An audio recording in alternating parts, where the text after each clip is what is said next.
ओम शांति। आज 2 अप्रैल 2024 की साकार मुरली। आज बाबा ने कहा, मीठे बच्चे और संग तोड़ एक संग जोड़ो। भाई भाई की दृष्टि से देखो तो देह नहीं देखेंगे, दृष्टि बिगड़ेगी नहीं, वाणी में ताकत रहेगी। प्रश्न, बाप बच्चों का कर्जदार है या बच्चे बाप के? उत्तर, तुम बच्चे तो अधिकारी हो, बाप तुम्हारा कर्जदार है।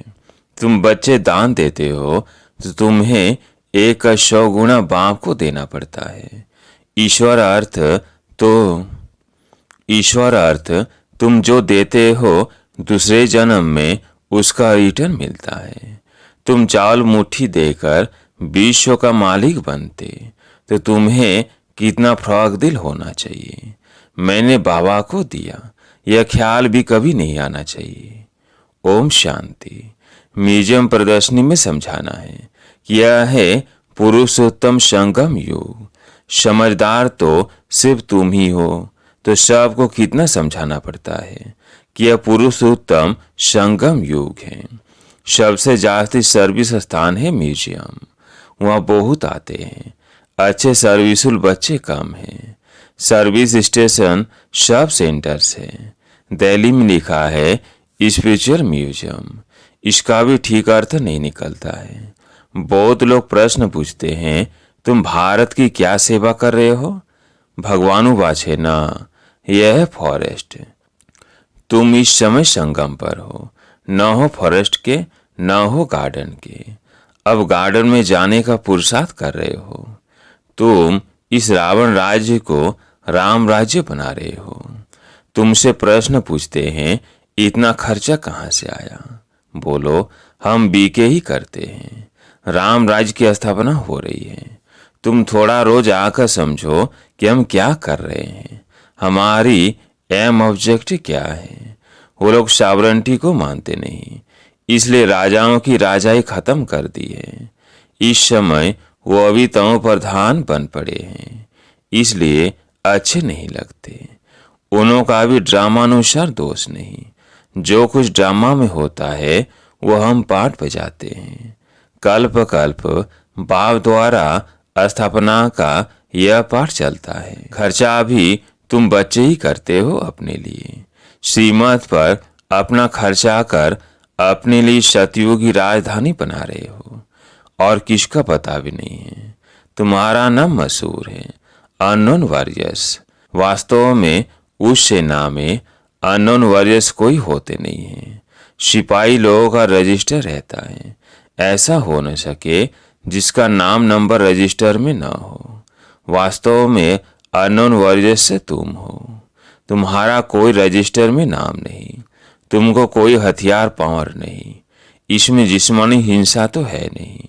योग बल से तुम विश्व पर जीत पाते हो। ईश्वर सर्वशक्तिमान है ना, यहाँ से तुम शक्ति ले रहे हो। शतो प्रधान बनने के लिए तुम बाँव से योग लगा रहे हो। तुम शतो प्रधान बने तो राज्य भी शतो प्रधान चाहिए, सो तुम श्रीमत पर स्थापन करते हो। इनकॉग्निटो उनको कहा जाता है जो है परंतु देखने में ना आए। तुम शिव बाबा को भी इन आंखों से देख नहीं सकते। तुम भी गुप्त, तो शक्ति भी तुम गुप्त ले रहे हो। तुम समझते हो हम पति से पावन बन रहे हैं, और पावन में ही शक्ति होती है। तुम सतयुग में सब पावन होंगे। उनके 84 जन्मों की कहानी बाप बतलाते हैं। तुम बाँव से शक्ति ले पवित्र बन, फिर पवित्र दुनिया में राज्य भाग्य करेंगे। बाहुबल से कभी कोई विश्व पर जीत पा न सके। यह है योग बल की बात। वो लड़ते हैं, राज्य तुम्हारे हाथ में आना है। बाप सर्वशक्तिमान है, तो उनसे शक्ति मिलनी चाहिए। तुम बाप को और रचना के आदि मध्य अंत को भी जानते हो। तुम जानते हो हम ही सौदर्शन चक्रधारी हैं। यह शव की स्मृति नहीं रहती है। तुम बच्चों को स्मृति रहनी चाहिए, क्योंकि तुम बच्चों को ही यह नॉलेज मिलती है। बाहर वाले तो कोई समझ न सके, इसलिए सभा में बिठाया नहीं जाता। पतित पावन बाप को सब बुलाते हैं, परंतु अपने को पतित कोई समझते नहीं है। ऐसे ही गाते रहते हैं, पतित पावन सीताराम। तुम सब हो ब्राइड्स, बाप है ब्राइड ग्रूम। वो आते ही हैं सर्व की सदगति करने। तुम बच्चों को श्रृंगार कराते हैं।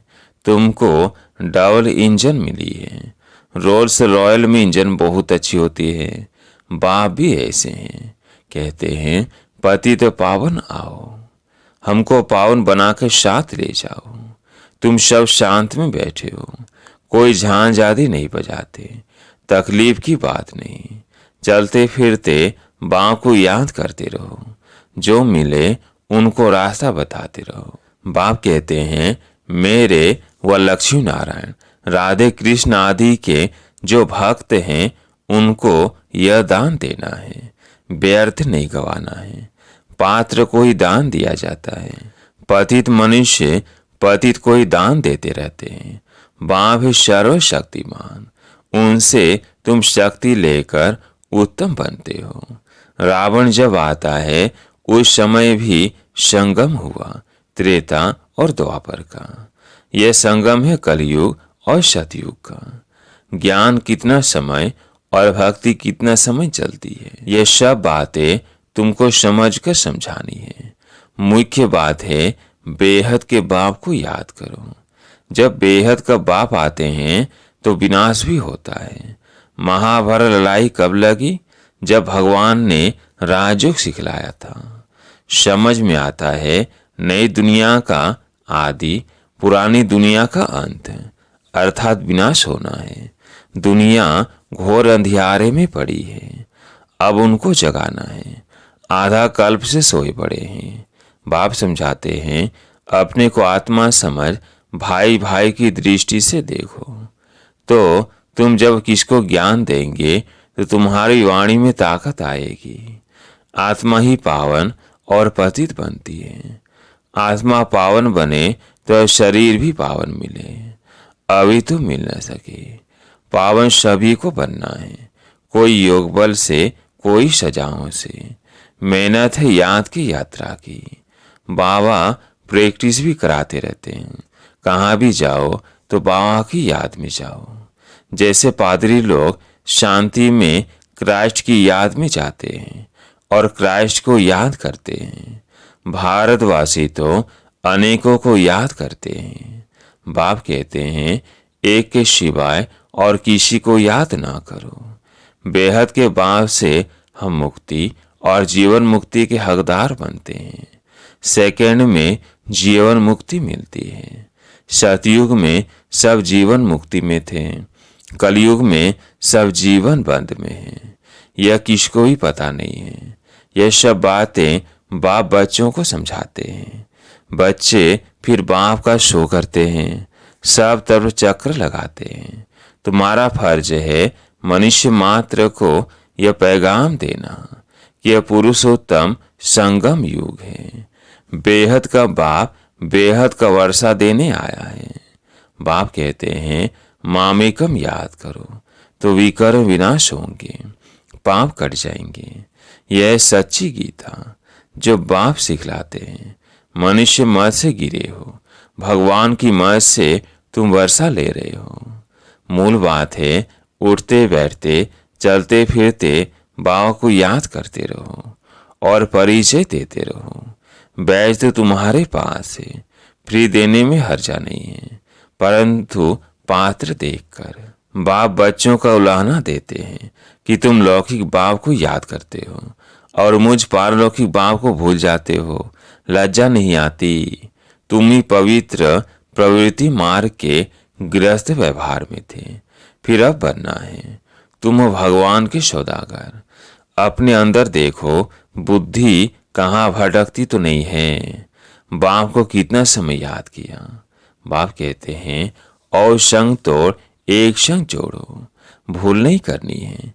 यह भी समझाया है भाई भाई की दृष्टि से देखो तो देह नहीं देखेंगे, दृष्टि बिगड़ेगी नहीं।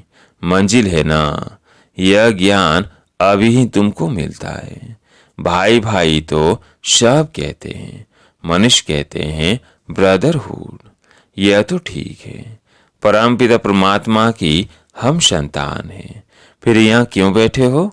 बाप स्वर्ग की स्थापना करते हैं, तो ऐसे ऐसे समझाते उन्नति को प्राप्त करते रहो। बाप को सर्विसुल बच्चियां बहुत चाहिए।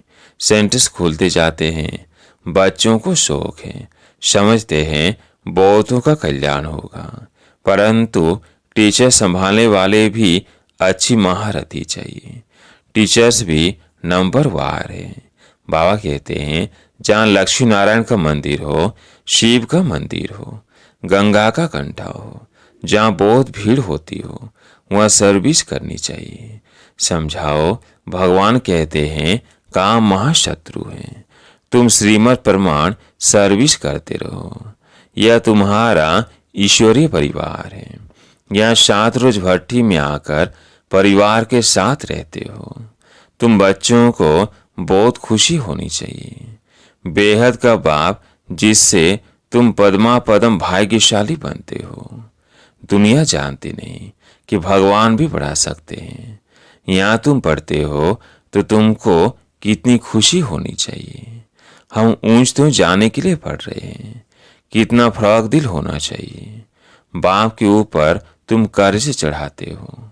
ईश्वर अर्थ जो देते हो दूसरे जन्म में इनका रिटर्न लेते हो ना।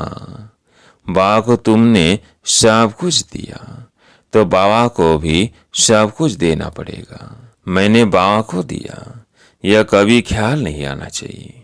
बहुतों के अंदर चलता है हमने इतना दिया, हमारी खातिरी क्यों नहीं हुई। तुम चावल मुट्ठी देकर विश्व की बादशाही लेते हो। बाबा तो दाता है ना। राजाएं रॉयल होते हैं। पहले पहले जब मुलाकात होती है तो हम नजराना देते हैं। वह कभी हाथ में नहीं लेंगे, सेक्रेटरी तरफ इशारा करेंगे, तो शिव बाबा जो दाता है वह कैसे लेंगे। यह बेहद का बाप है ना। इनके आगे तुम नजराना रखते हो, परंतु बाबा तो रिटर्न में 100 गुना देंगे। तो मैंने दिया, यह ख्याल कभी नहीं आना चाहिए। हमेशा समझो हम तो लेते हैं, वहां तुम पदमपति बनेंगे। तुम प्रैक्टिकल में पद्मा पदम भाग्यशाली बनते हो। बहुत बच्चे फ्रॉक दिल भी है तो कोई मनहूस यानी कंजूस भी है। समझते नहीं है कि पद्मा पदमपति हम बनते हैं, हम बहुत सुखी बनते हैं।